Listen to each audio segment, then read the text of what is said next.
Welcome to my YouTube channel. In this video, I'll be showing you how to fix a situation whereby you try to create an hybrid environment between your on-premises server and Azure cloud. But when trying to use the Azure AD Connect, you receive the following error message which says unable to create the synchronization service account for Azure Active Directory. So this service account is actually your enterprise admin account on your Windows server on premises, which needs to be created in Azure. But there's a problem, and the problem is this. So if I go back again to Azure, here you can see we have a conditional access policy which I created in the past, and that policy was actually configured that only when a user's device meets some specific requirements that user should be able to log in to Azure.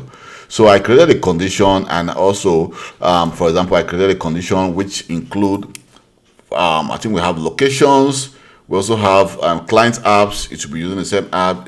This all should be from these apps, and then we says grant control, grant access, then grant access, but at the same time require device to be marked as compliant. Well, that device is not marked as compliant, and because the device has not been joined to Azure Active Directory. So what I need to do right now is I'm just going to try to my possible best to go to this policy and then try to delete this policy I created, and then we can now decide to do a refresh, and then we can now go back again to our on-premises Windows server and then do a retry.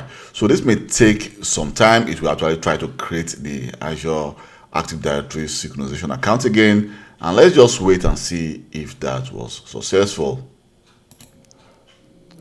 Here we go. You can see that my configuration just got completed, but let me show you some extra steps I took, because when I actually deleted the multi-factor policy I configured, the conditional policy I configured, I was still having that issue. So let me show you what I did.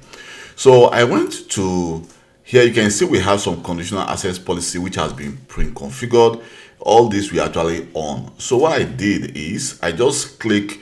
You can see we have the block legacy authentication, multi-factor authentication for Azure management, and also for admins. So what I did is I just decided to put this off for all the different policies, and then retry again. And after just clicking retry, then it went successful. You can see Azure AD Connect configuration succeeded. So how did I fix this issue?